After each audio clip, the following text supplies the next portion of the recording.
Welcome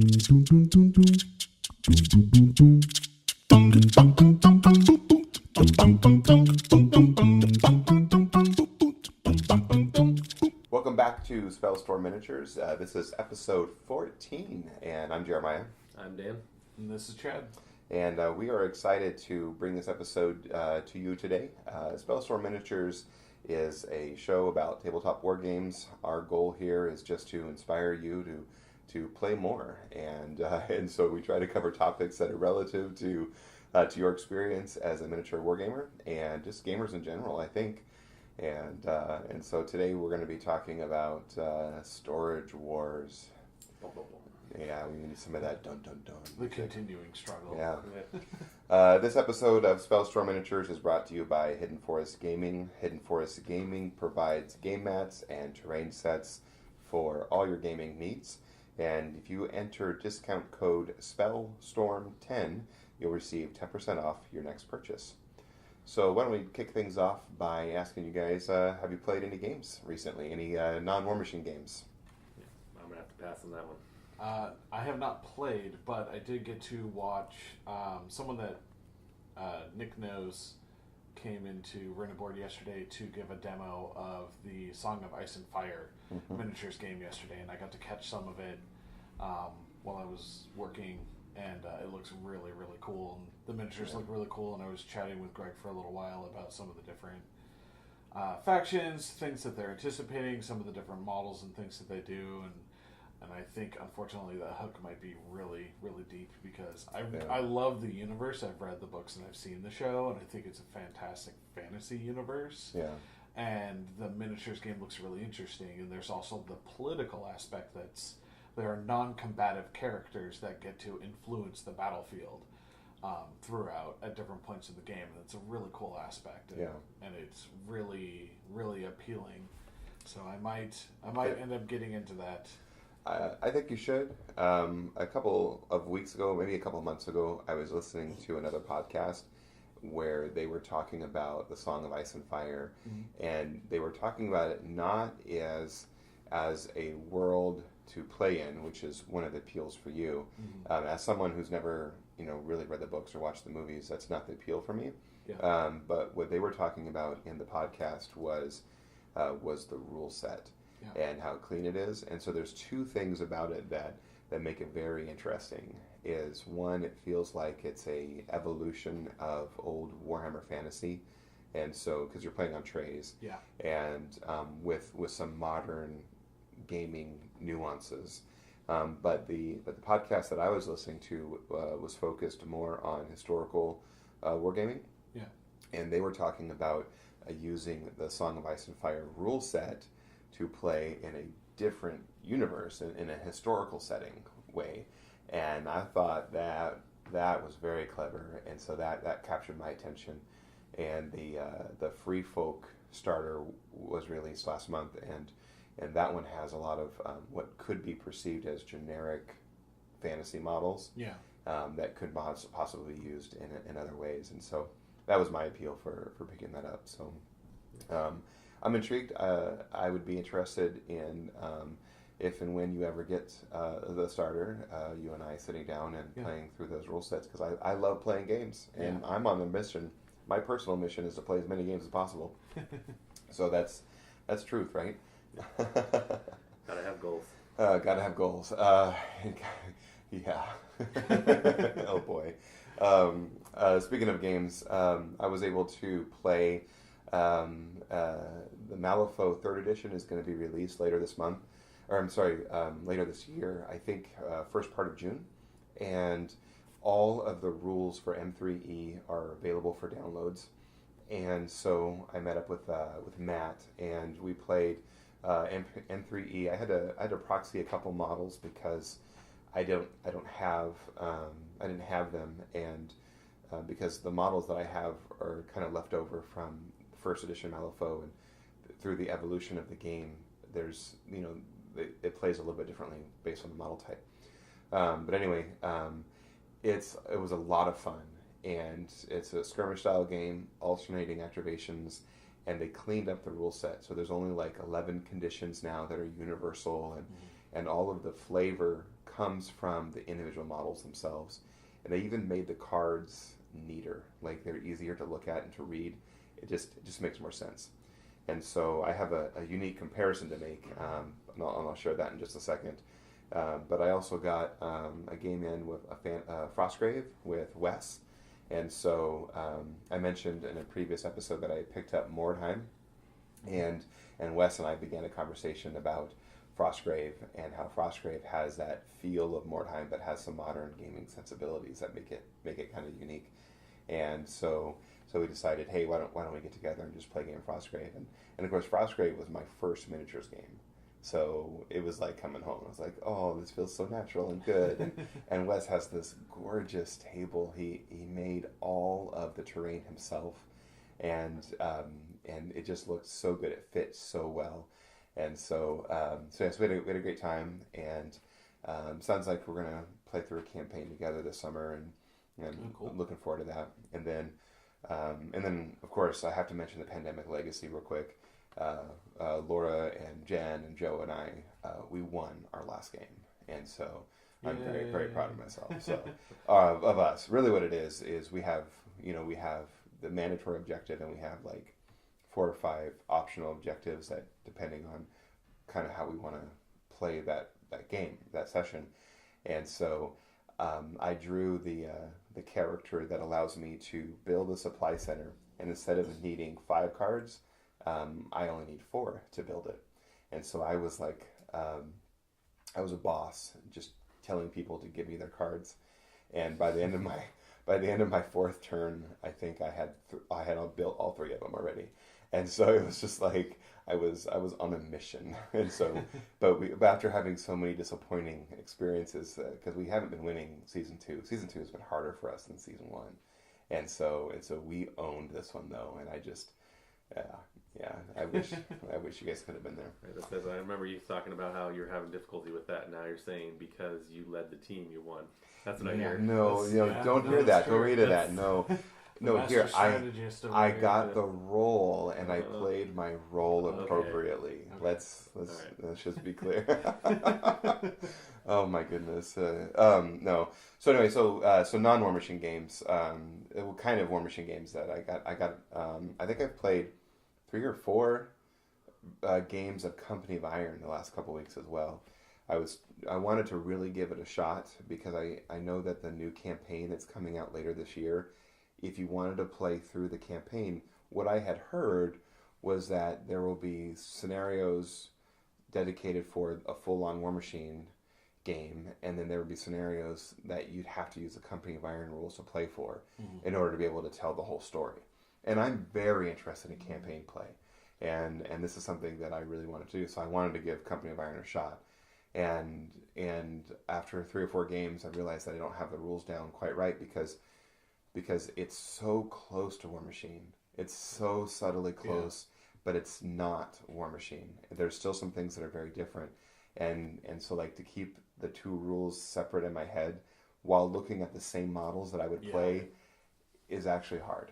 Yeah. And so Scott and I, we played, and then Eli and I played, and Steve and I played, and my game with Steve was, it was a lot of fun, because we had made progress on the rules, but then I realized that I didn't get all of them quite right, and so I'm going to go back to Steve and tell him that we didn't get all the rules quite right. Whoops. But when you're talking about skirmish level games, and you're talking about alternating activations, and you're talking about just playing in scenario and things like this, I really, really want to like Company of Iron, and I'm gonna try my hardest to like it, but like Malifaux's just better, and I haven't played Kill Team yet, but everyone loves Kill Team, and so and I play Underworlds, and Underworlds is so slick, and I recognize it's different because it's a hex-based game versus a measurement game, and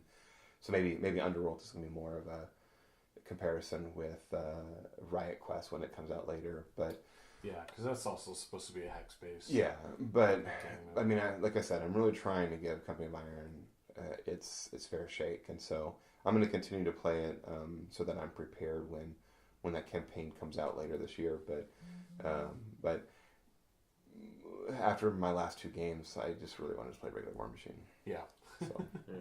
speaking of War Machine, Dan, you want to say something? Oh, I was gonna say, I think you played some 40K. You're mentioning too. Oh yeah. Ozzy and I, we pulled out. We were going to play a three-player game last night with Michael, but he wasn't available, and so Oz and I just played 2-player, and so I ran some Demons of Nurgle against his Tau, and proceeded to get shot off the table pretty much. We didn't finish the game because it was getting close to bedtime, and Oz had to go to bed. But there was one turn where Oz had 6 marker lights on my unit of Plague Bearers that started out as a 20+ unit, and with 6 marker lights, all of his abilities stack. So you get this benefit if you have 1 marker light, this benefit if you get 2, and it just is progressively stacked. You just had your number. Oh my goodness! And what saved my bacon is he didn't roll as many hits and wounds as he could have, and so. But man, I was just getting shot off the board. It was hard, and Overwatch is deadly. He rolled I can't tell you how many dice he rolled during Overwatch. I finally, like a remnant of my Plague Bearers got in on the charge and did nothing compared to what he did to me, damage wise. But that's one of the things that I personally struggle with playing 40K is that in order to get into melee combat, you have to charge. Yeah. And coming from War Machine, that's not always what you have to do. And playing against someone like Tau, as a slow army, as Death Card is, it's so incredibly difficult to get into combat with them, to tie them up, to stop them from shooting. Yeah. And then because of the way the rule set works, in order for you to even try to get into melee, they still get one last chance to shoot you. And it just seems, coming from War Machine, it just seems so wildly imbalanced. Yeah. But it's also kind of part of the way that the game is balanced around. It's a much more shooting game. Well, and I guess for those that don't shoot, you see strength in numbers. And so if you have, the larger my unit is, so for example, my Plague Bearers, when they start out at 20 or more, then they get a benefit, against shooting, and so it's easier for me to deliver them. I didn't have 40 plus or more, and I didn't have multiple units of this. I mean, I don't have a lot of Demons in Nurgle, but and so it's like, you can shoot well, but can you shoot all of these guys off the table? Is really the question you're asking. Yeah, and that's the other thing is the last time I played against Tyranids was like about a month ago.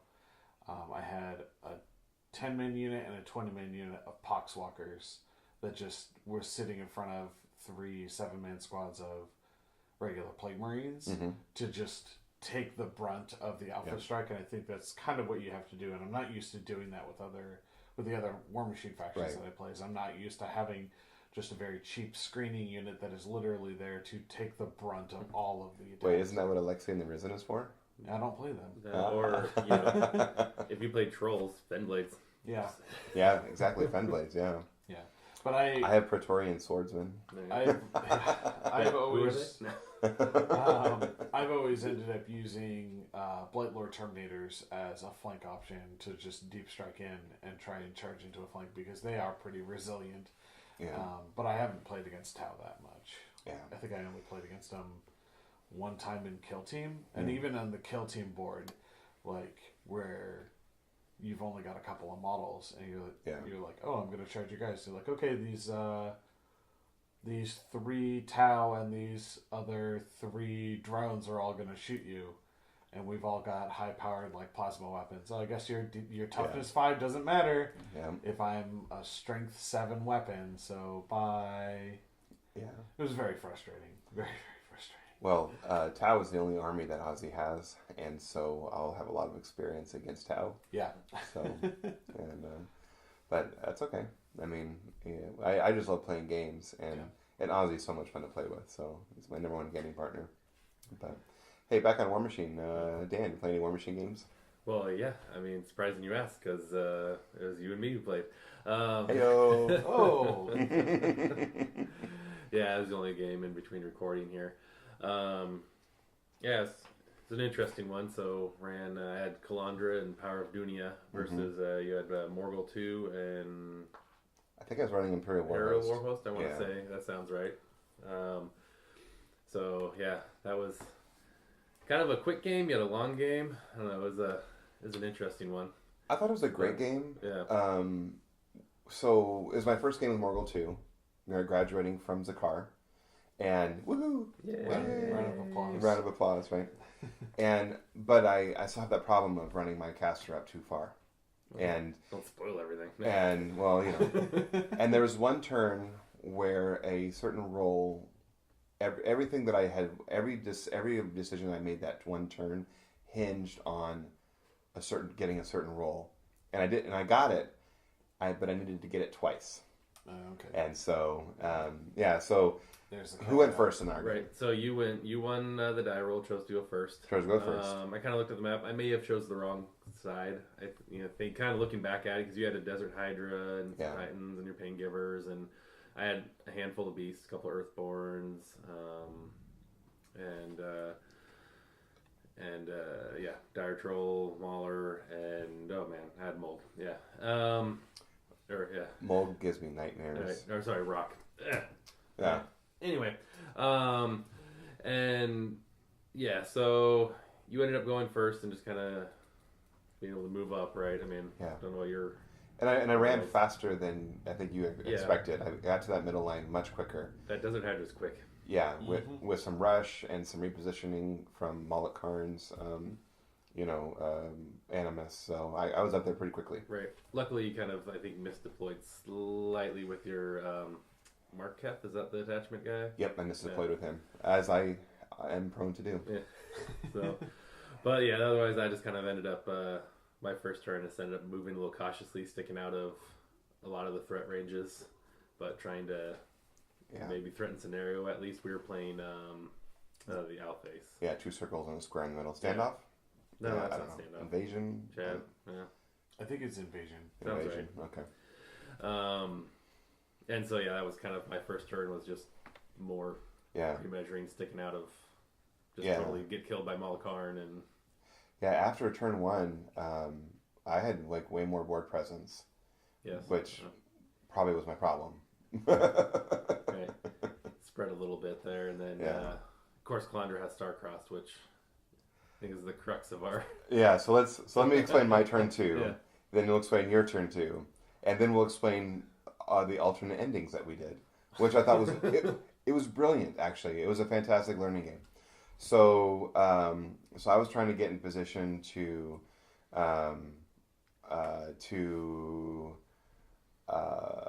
what did I want to do? Oh yeah. So I didn't know when to play Morgul 2's feat, and so on my turn 2, if I would have feated, I would have gotten everyone on your left side, my right side, which was the sparse side of his army. Yeah. It wasn't all of his meat was on the other side of the building, which Molokarn wouldn't have been able to see. I'm sorry, Morgul 2 wouldn't have been able to see for his feet. And so I decided I'll just apparition over 2, and instead of moving him to a much better position, I tried to make this triangle between him and the 2 Earthborns, and I wanted to be within 12 inches of them, outside of 10, and both of them. So I was trying to find that perfect triangle spot, and then I wanted my bronze back to be able to be in position to countercharge. And so he was there, and I mean, it was starting to work out where I thought it would make sense. But when I needed to cast, and I gave, was it the Shaman who gives him +2 on his range on spells? Yeah, the Craft Talisman. Yeah, Craft Talisman. Yeah. So then Morgul 2 had +2 range on his blinding spell. The hooks or whatever, Flesh hooks, yeah. And so I wanted to hit both Earthborns. What I didn't account for, and this is like kind of what screwed me up a little bit, and it screwed up our accounting, because I got confused on how are we going to reasonably resolve it is the thing. And so I rolled because I was within the star-crossed bubble, and I didn't account for that. And so when I rolled, I only rolled 2 dice. And so and then I missed. And so It was a crit miss. And so the question is, how are we going to resolve this? Are we going to resolve this with me rolling just a 3rd dice, or do I get to just pick up and re-roll 3 dice at a time? And so that was kind of an accounting question, and then it became well, if I knew that I was on star-crossed, I would have spent a fury to boost my attack, so then I'd be rolling 4 dice, and then I'll be dropping the highest. Yeah. At which case, so there was a little bit of a issue for me understanding what Dan wanted me to do to make it resolve fairly. And so the end result was one flesh hook was successful, and then the other was not. That was basically... Yeah, we basically rewound it and let you boost. Yeah. We kept, because it was a 1-1, so we just kept those, and then... See, I didn't want to keep that. I wanted to re-roll all 4. And so... and I would have been satisfied to not even boost and just re-roll 3. Yeah. And I think that would have been a fair resolution, too, since I didn't declare boost ahead of time. Right? I mean, but ultimately we kept the 2, which means I missed. And so I got 1 off, and one did not go off. And then I ran my Feral Geist over to challenge, to contest the circle zone on my right. And he had no magic weapons over there. Nothing. And so that was my turn. And it was a sad panda turn. And so Dan pulls out some other shenanigans. It was fine. So Dan goes.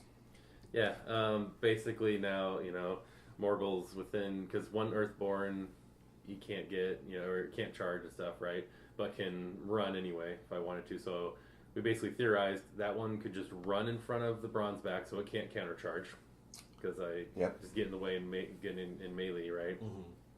And then the other one was near rough terrain, so it had +2 speed. So it still had range to get in there. Yeah, because I was outside of his base charge range or whatever. Oh, okay. Yeah, so I was able to get, I could...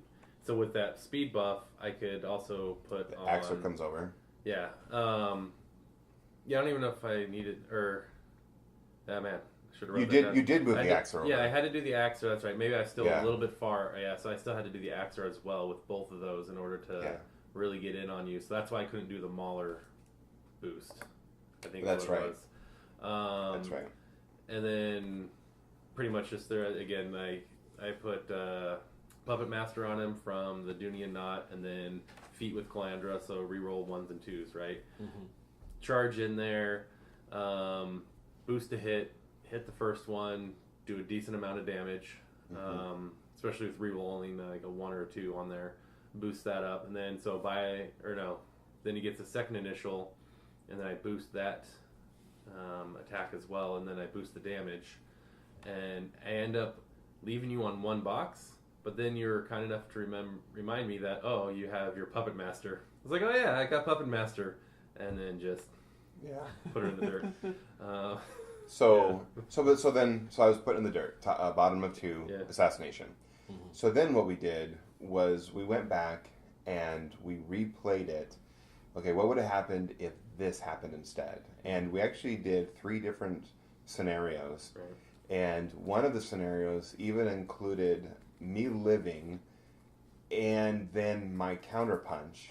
So then I had an assassination run against Calandra, which fell short because of you're just camping too much. Starcross and like camping 3, just So but what it did for me though, because that was my first time with Morgul 2 on the table, first time with the Shaman on the table, first time with the Desert Hydra on the table, first time with Malakar on the table. And so by resetting back to bottom of turn 2, assuming I lived, then now I could play with the toys, and I can actually kind of see, so I can actually do this with the Desert Hydra, and this is why Malakar is so amazing. And now I want Makeda, by the way, because I want sidestep, which is what Malakar gets in the Bond. And so I can see the Malakar missile. It makes sense to me now, right? Yeah. And so, I lost, and that's fine. I thought it was a great game because of all of the conversation we did afterwards, and the resetting and the re-rolling. Like that's what learning, I think, is all about right there. And we also talked about, had you been like, oh, I should have just feeded because you got the one flesh hook and you thought maybe I'd be good. Yeah. You know, if you would have even just still done your feet or done the feet instead of the flesh hooks, how that would have played out. And then I would have had to retreat a little bit more, which would have given you that little bit more board presence, and then would have drawn the game out quite a bit longer, I think. Yeah, and if I had done that instead of trying to do the flesh hooks, I could have reluctantly probably put Mullacarnal in a little bit more forward position, then been able to see more people, and yeah, I think you would have got crushed though if you got him too close. Yeah, I don't know. I was thinking of this. Yeah. Oh, if you went the other way. Yeah, the other way. So, but it was, like I said, it was great. So, did you get any War Machine games in, Chad? I did actually. Between today and the last time we recorded, I actually challenged Jacob for his Crix coin. He played Sorcerer 3, Armored Core, and I played Grail against him, and I ended up winning on scenario. Nice. I made a play where I had an option to charge really heavily and push him back. We were playing Outlast. The 2 circles and the 2 rectangles. I forgot what the name of it is. Oh, yeah. Or maybe that's Standoff.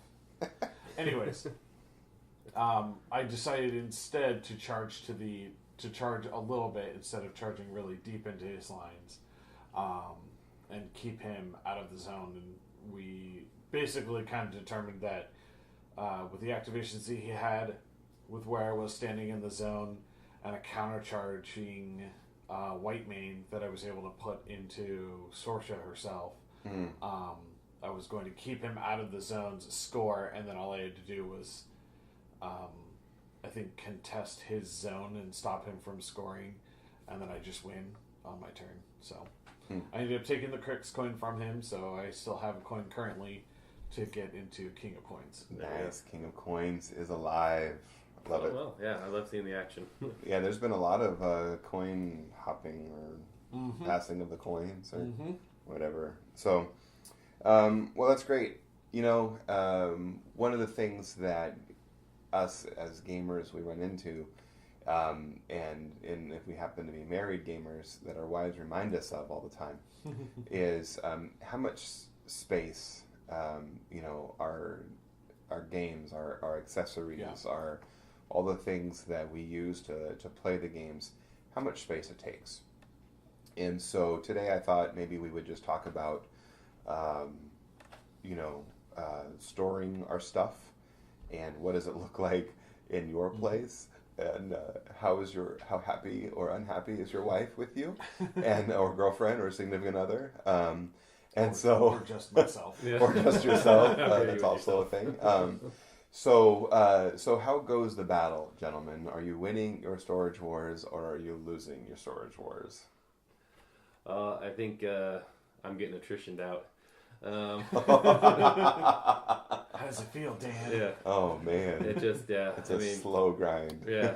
I'm fighting it, and I'm trying to keep it all organized and in and contained, but for me it's kind of spilling over a little bit. I need to go back through and clear some old stuff. I got like old hero clicks around that I just never really play with anymore, but now my kid uses as toys, so now I don't know if I can get rid of it. But that's the hard part there. At least those are somewhat more manageable. Like the cheap figures I can shove in a plastic bin and you know, small storage space. Unlike our miniatures for the tabletop that, you know, you put together, painstakingly paint all nice. You don't just toss those and yeah, you want to care for them and make sure that they, you know, stay in good condition. Right? Yeah.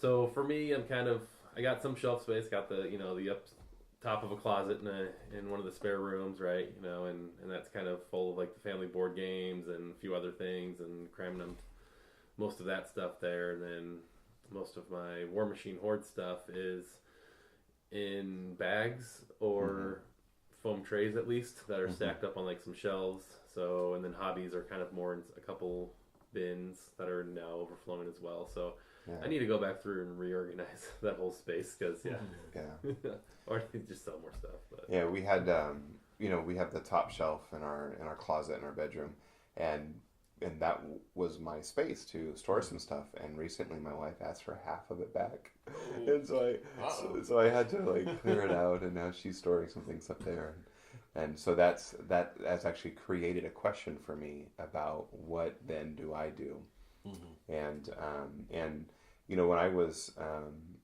when I first started playing miniatures, when I was playing HeroClix, you don't care about the models so much, like they're just little plastic things, and so I just put them in these bins, right? These like shoe box kind of plastic bins, and I had them organized by set, and I was fairly organized with HeroClix, but that was back when I was playing a singular game, right?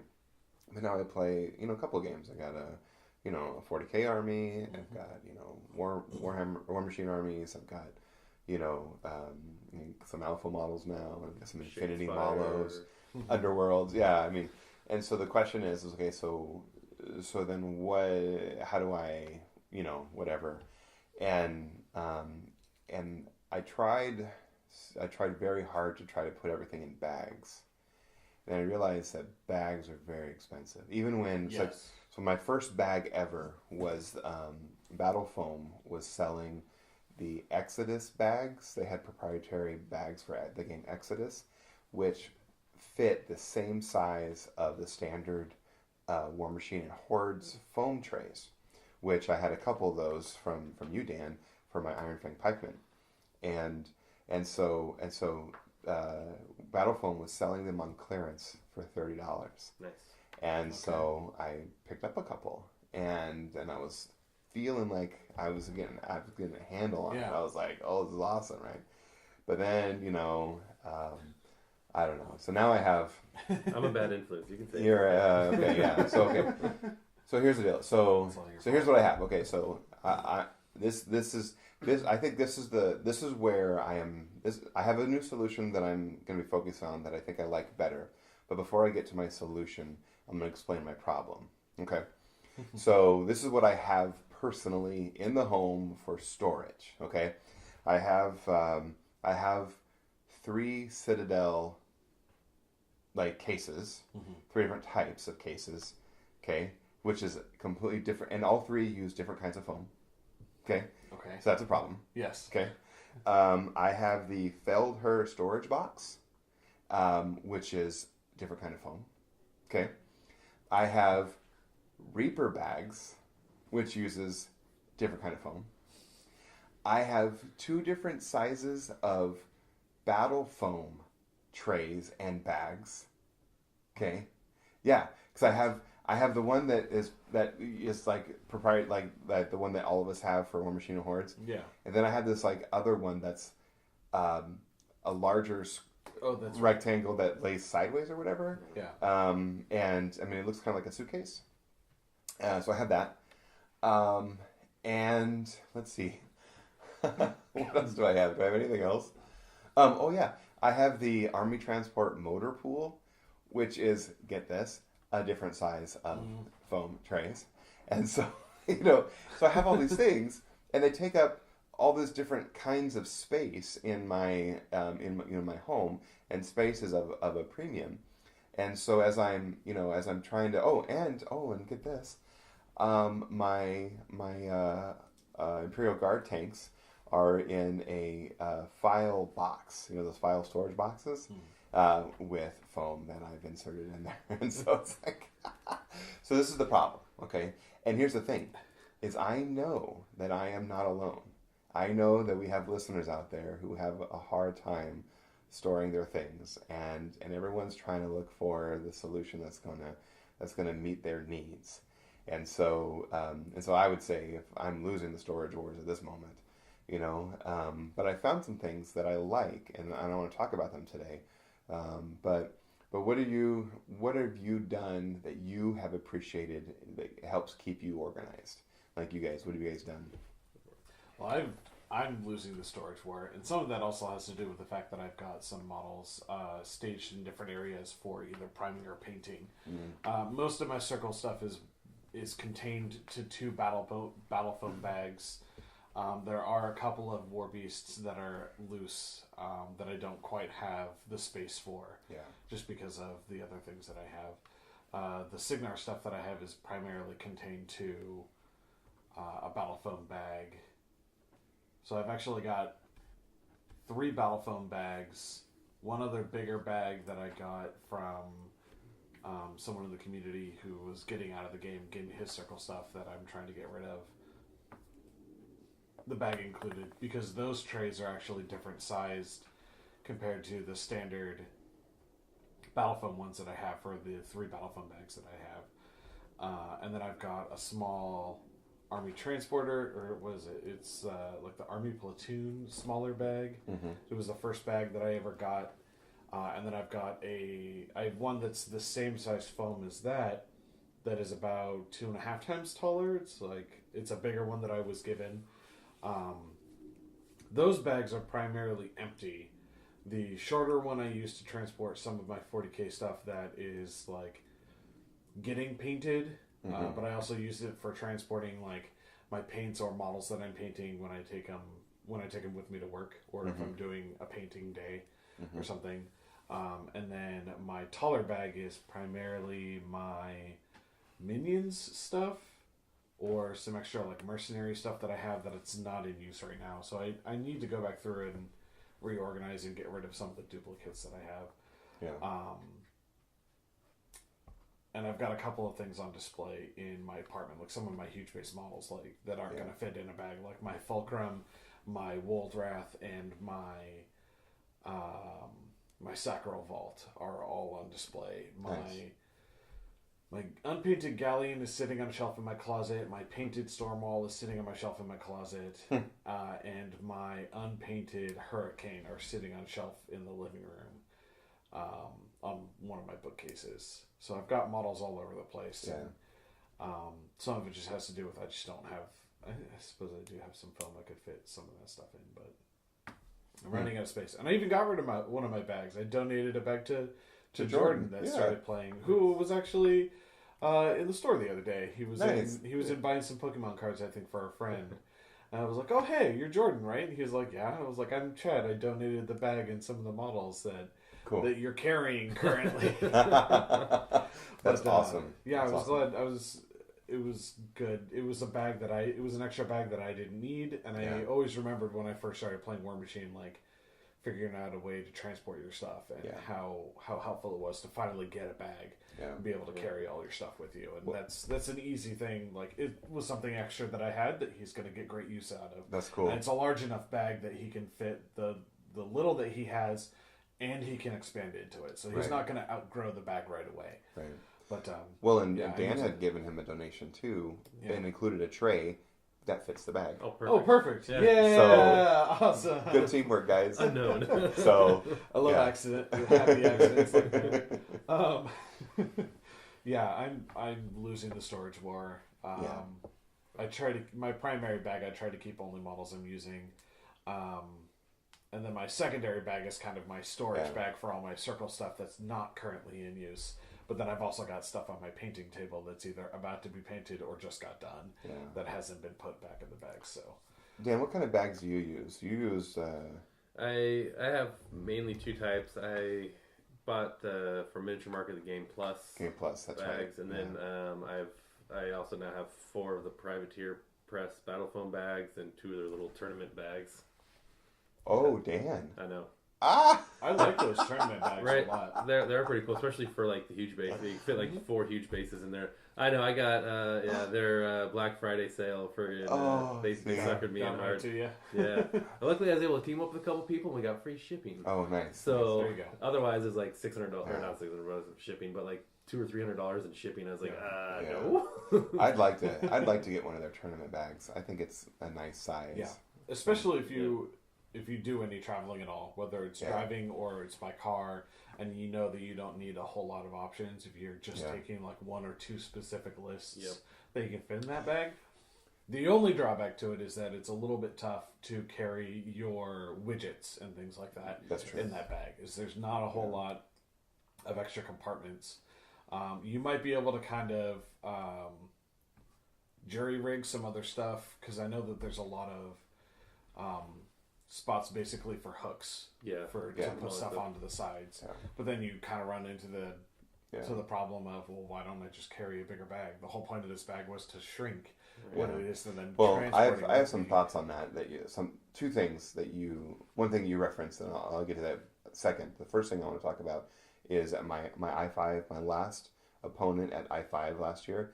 He was running is it Osram with the dwarves, and then Cephalix. So Thexus. So a lot of dudes, and he was able to fit both lists in that tournament bag. And when I discovered that, that's when I realized, oh, there's some viability with this bag. And so because I didn't think it could possibly hold all that stuff, but apparently it can. It's taller. And he was living proof. So half trays or whatever. But one of the things that you said, Chad, just a second ago, is the solution that I think that I'm working towards, that I think is going to solve my thing. So if I have money to spend on hobby stuff, I don't want to buy another bag. I want to buy a model that I need for a list or paint the models that I have. With a new toy, right? And so I think I have the bags that I need going forward. The only question is building a list and then packing my bag to include those things in the list. That's the question mark. And so my new thing is this. We had bought our kids a couple of years ago. We had bought them a locker from IKEA. So imagine your high school locker, okay? And we bought a set for 4 lockers and each one of our kid has a locker. And so when they come home from school, theoretically they put their backpacks and stuff in their locker. They don't, but it's there for them to use in case they want to. Anyway, so my oldest son just went off to college, and so his locker has been empty. And so I said, I'm going to take this locker, and I'm going to add a shelf because it comes with different shelving options for you. And so now my entire Nurgle army is sitting on one shelf, and then all of my minions army are sitting on one shelf, and then I have a middle shelf where I'm putting my pirate stuff. And it's also where I have my Victor standing there and my galleon side by side. But I think going forward, the strategy that I want to employ is a shelf space like that. And then when it's time, when I build a list, and then I put those models in my bag that I already have, in the foam that I already have, and that's what I take with me. Because the way that I'm playing now anyway, my strategy right now is to play the same list over and over and over again until I get good at it, or until I get at least a minimum 10 games with each caster before I move on, right? And so there's no reason for me to carry everything with me when I go to the store. Yeah, you're not taking the tournament pairing; you're taking one list. Exactly. Or even if I take 2 lists, I could definitely build those 2 lists out, put it in my bag, and go. And I think the downside is if I want to make an audible on the spot, I may not have the thing to make an audible with. But if you need to downsize to something to play someone like maybe that's newer, or maybe you don't have time for a 75-point list game, and you got to cut it down to 50. That can be really tough sometimes if you don't have like a couple of lights or another like small unit or something or solos. Right. And I get that. Yeah. But I'm okay with that if I know that I win the overall storage war. And so what that means is all of those different variety of cases that I don't need to have anymore. You know what I mean? I can put my stuff on the shelf, and it's a locker, so that means it has the thing that shuts, so there's no dust getting on the models, which was my biggest issue by leaving that way. A lot less. I ran into that problem putting them on my bookshelf because I didn't have a cover for my bookshelf, right? And so and later maybe if I become more confident in my painting, I'll have a case, a glass case where people can see what I'm doing. But incidentally, side note, I'm going to stop you right there. Okay. You don't have to be a great painter to have a display case to show off your models. Thank you. That's true. That is true. You can, because I've wanted to get one even for just my unpainted stuff. Yeah. You'd be like, this is my shelf of unpainted stuff. This is what I work on. That's right. This is what's done, and this is what's in progress. So don't feel shame.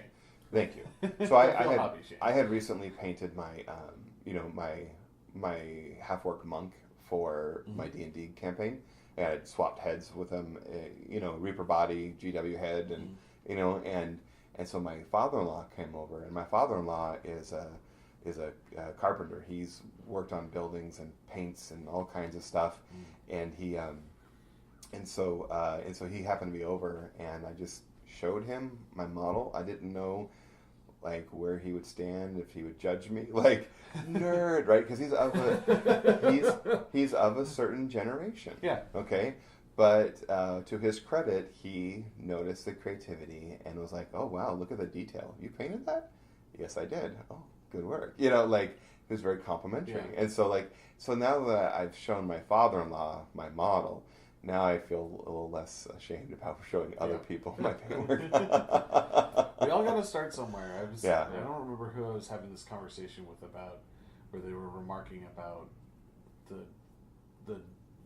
good work that I've done on paint models that I've done recently. I said, well, I've been doing this for a while. Like, I've been doing this technique for a number of years. Maybe not painting all the time, but I've been doing this technique for a number of years and this color scheme for a number of years. And I've really been spending the last year, a little bit more than a year, really working hard at getting better. And it just takes time. Your first model is, like, unless you've done a lot of painting or other stuff before, your first model is never going to look as good. Yeah. And it's okay. The most important thing, if you want to learn to paint miniatures, the most important thing is to just put paint on the model and then figure it out as you go. Yeah. And that's true. Topic. That's true advice. Well, yeah, and then put them in foam. Yes. Put them in foam, stored somewhere. So you don't bang it around. Yeah. That's another thing we can talk about, is all Magnarax and the acrylic case. Yeah, anyway. Yeah, there's a lot of really fantastic army transport options out there. Yeah. You mentioned the acrylic case one. Yeah. I think our friend Aaron has that for his conversions army. Yeah. And it's clever the way that they go in. They have little slots that you slide your the base into. Yeah. So and Nick's friend Greg actually had a great way that he was transporting the Song of Ice and Fire minis, where they had put magnets and washers in the bottoms of all of the bases, not only so that they would magnetize into the trays so they wouldn't fall over, but also so that the trays would magnetize into the plastic case that he carried them in. So it was basically just like a metal sheet in the lid of the case, and it would just magnetize. The tray would just magnetize to that, and then he could literally flip it upside down to the storage container and then clasp it closed, and everything was secured and in place. I think I know what that is. That's the I think that's the A case. A case that was kickstarted a couple years ago. Okay. And it was, the price point was too high for me. I couldn't kickstart it, but it's very clever the way that works. And they look like just plastic storage containers that maybe have been retrofitted, but maybe I didn't. Oh, okay. Well, the A case. I didn't ask him detail about it. I just saw him doing it, so I don't know if it's something that he purchased from a company. I assume probably so. Yeah. But you could probably do the same thing with some metal sheets, some washers, and some plastic containers. Well, you should look up the A case. They have because the functionality that you just described is what their feature was. And I mean, if you watch their video, they have these the models are magnetized and they sit in there shake, and then they reveal and the models are perfectly fine. And it's like I would never do that with my models. You must not care about your models. That or this is camera magic. You're not selling a product. No, we're not. But there's different ways. But the magnetizing thing is a thing. There are a lot of companies that will do customizable things. So Battle Foam, for example, you can send them dimensions for what you want. They'll cut it for you. Same thing with KR Multicase. A lot of them, KR Multicase and Battle Foam are sort of the two kind of big names that I hear the most. And both of them actually have army-specific foam for you. So you can just, like for example, I have one single Valkyrie for my Imperial Guard army, and I can get a tray that will fit one Valkyrie with stuff, or I can get a tray that fits two Valkyries and no stuff. And so they have these options that you can do, and so just looking around and going, oh, okay, so these are options that I have in front of me. Yeah. I think it's an important part of the hobby because Dan, you were right when you said earlier, we pour, blood, sweat, tears, and creativity into our models, and we pour over the rules, and we try to become competent players, and we try to become competent, hobbyists, and it's the escape that we choose that that gets us away from the grind of the 9 to 5 and some of the pressures of life. It's a nice place to be, and we get to make great friends doing it, and so why not take care of our things? Yeah. So, and that's really what this conversation's about, I think. The last time that I bought a bag from Battle Foam, I made it a point to pick up one of their custom trays for, can't remember if it was for Mist Riders or for Wolf Riders. It was a cavalry tray, basically, anyway. But there are 6 slots for your 5 infantry plus a dragoon. I think it was for Wolf Riders. But the Mist Riders fit in there, too. Just barely. Yeah. Because the leader's a super, super tall model. Okay. But then there are 8 other smaller compartments and then 3 other ones that are square, that are bigger than the other ones. And I can basically fit Mist Riders and Wolf Riders into that tray, plus have space for a couple of extra taller models. Nice. And I think it's a 3-inch tray, but I love it. It's fantastic, and I've stored various models in there. It's great. Some of those ones that are specifically for certain things are really nice. From Battle Foam, they do a good job of also giving you other spaces in those trays for other models. My favorite tray to date, period, is the Doom Reaver tray from Battle Foam, because those guys are so, like, the potential to break off those spell blades are about as bad as Iron Fang Pikemen. It's horrible, right? Yeah. They fit so perfect in there, and there's enough to carry like so many things, and so that's why I like the cavalry trays. That they're shaped. They're rough shaped. They're not exact, but it's well enough that you could fit something of similar volume, a model of similar volume into the same tray, which is why you get away with the Wolf Riders and the Mist Riders in the same tray, or in the same spots in the tray. Yeah, I just have like some of those trays are like so they're good on some like the Long Riders, a similar thing, but I've with the you just gotta shell out the extra money. Storm Guard, the Signar, right, the Storm Blades. Sorry, Storm Blades. That tray is so tall because it tries to make up for the standard bearer with the flag, right? And so it's like an extra inch taller than you really need it to be. So you almost kind of got to be somewhat careful of which ones you're kind of going with. Just shorten the standard bearer, like make his pull shorter. Yeah. One of the other times that I got a bag, I think the last bag that I bought was like a regular Pluck Foam standard loadout, and then that one tray. But I did a really good job. Speaking of like utilizing trays, if you get a fresh Pluck Foam tray and you know exactly what you want to store in there, you can get a lot of stuff into one of those trays. Yeah. Because the 3-inch tall Pluck Foam that came in the bag that I got, I think I fit spaces for either 10 or 12 heavy war beasts, and one of those is my converted Getorix that is very awkward. Nice. But I've got both Guardians, both Wardens, Megalith, a Gnarlhorn, so that's 6. Getorix is 7. 2 Purebloods, so that's 9. 2 Stalkers and a Feral. So yeah, 11 heavies in a single tray. See, it makes it really heavy. Yeah. But I got 11 metal heavies into a tray. See, I'm going to have to do something like that because my Archidons don't fit naturally in things. Well, that's what I was going to say too, is there's the Pluck Foam versus the pre-cut foam, where a lot of these are the pre-cut. Like the Game Plus I have is like, they're the more like the sable size. But they're all Pluck Foam. And oh man, just plucking all of that foam just kind of gave me it is very tedious. There's a lot. Like if you know exactly what is going in that tray, there's a lot of advantage to it, and there's no wasted space, and you can manage to sneak some extra models into one of those trays as opposed to one of the ones that's like, this is your stand-up medium based model loadout tray. And you got to get some like the awkward sizes and just getting them in there. So I have mixed feelings on those. It sounds like you kind of are a Pluck Foam fan. I'm a little fan bit. of both. It just like I said, it depends on what it is that I'm dedicating. The same bag I used one of the 2-inch trays for a bunch of the. I think you just Blades missed your acrylic new ones. nickname, Chad. Pluck Foam Fan. Just keep saying that really fast. fan. Yeah. Anyway, it's like that movie Sandlot. PF Flyers, guaranteed to make you run faster, jump higher. Yeah, I think I want to make one more comment about some of the companies that do specialized trays for our board gamer fans. There are a lot of folks who are really into the Euro style board gamings, and when you buy the board games, you want to keep everything nice, and so you do your best to keep it all organized. There are companies that will actually make trays for you.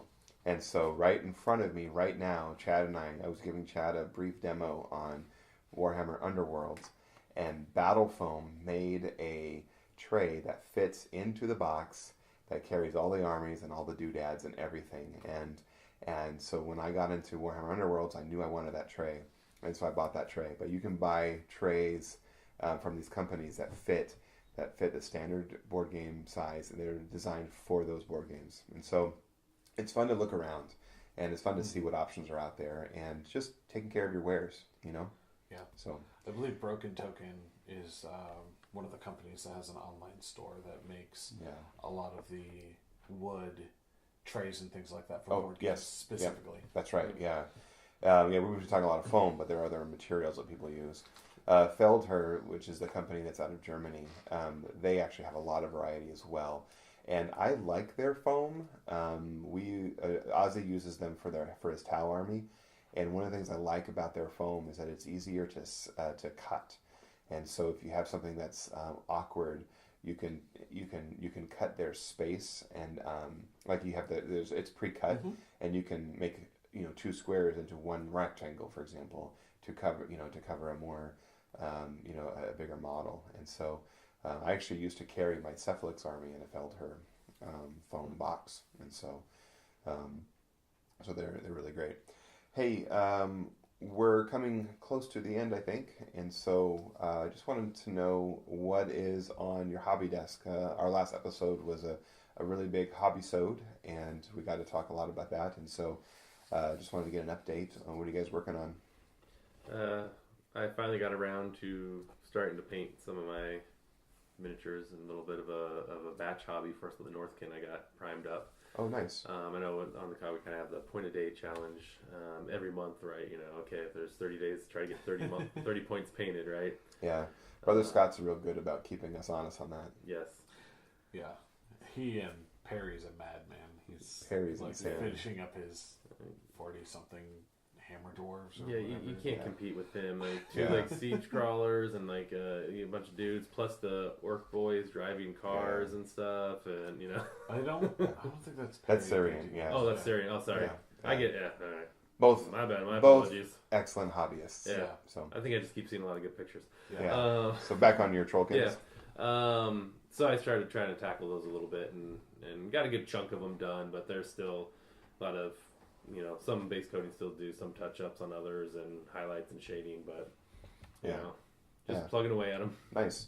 I'm still building the materials I need for my kaiju list, but I did prime both armies for my Drop Zone Commander games. I got my Scourge army and then my UMC army, and I've started putting paint on them, and so Very cool.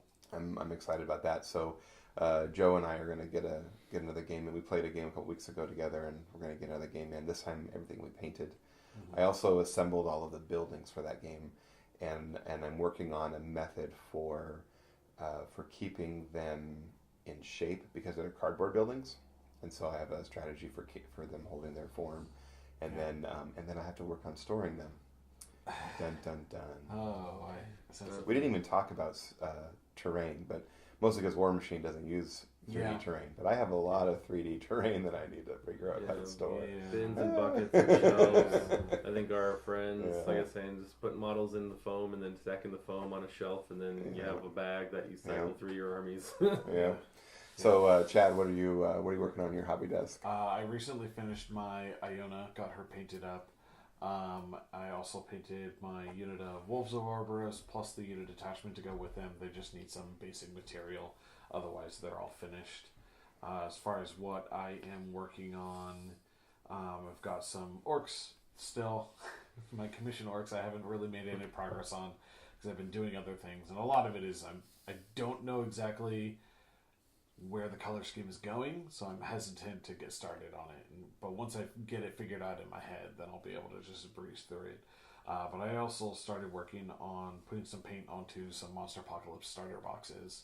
So I was working on the Destroyer's monster actually before I came in today.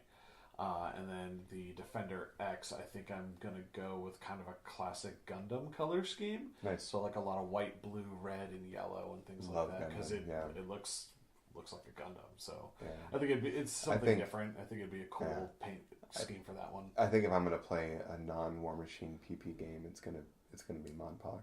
Yeah. It's just, there's so many things about that that just appeal to me. So, yeah.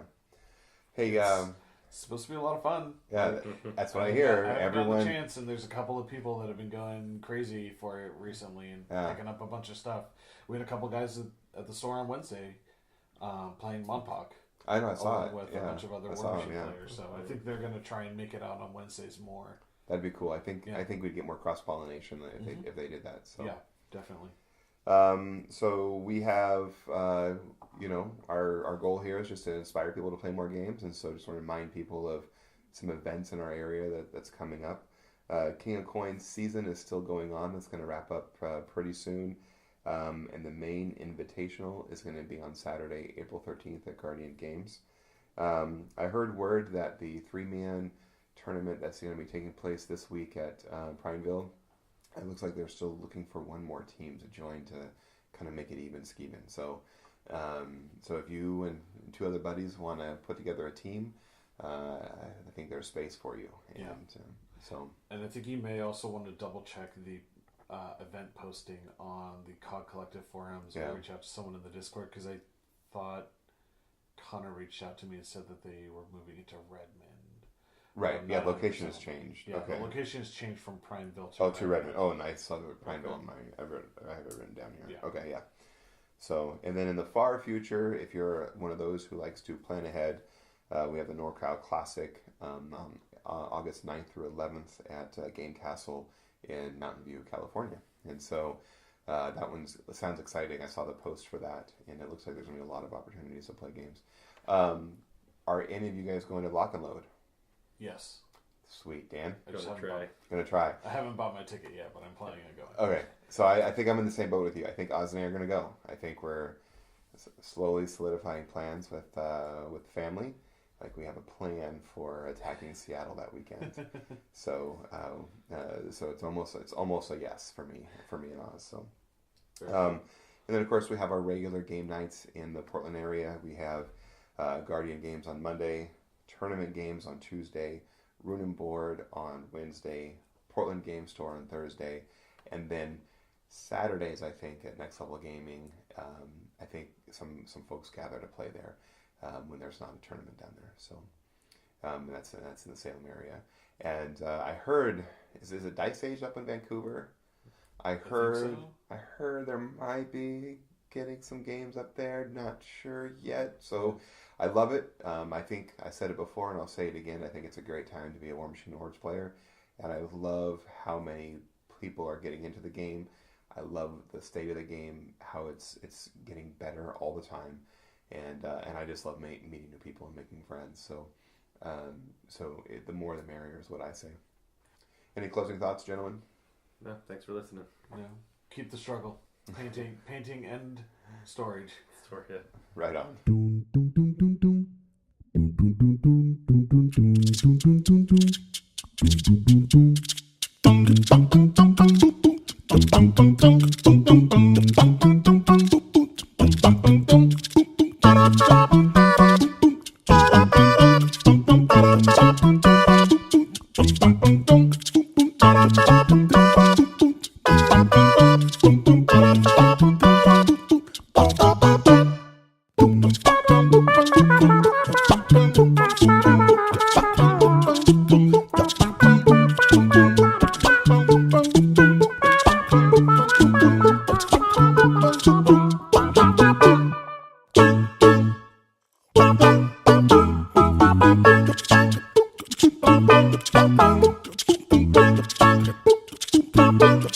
Bum, bum, bum, bum, bum, bum, bum, bum, bum, bum, bum,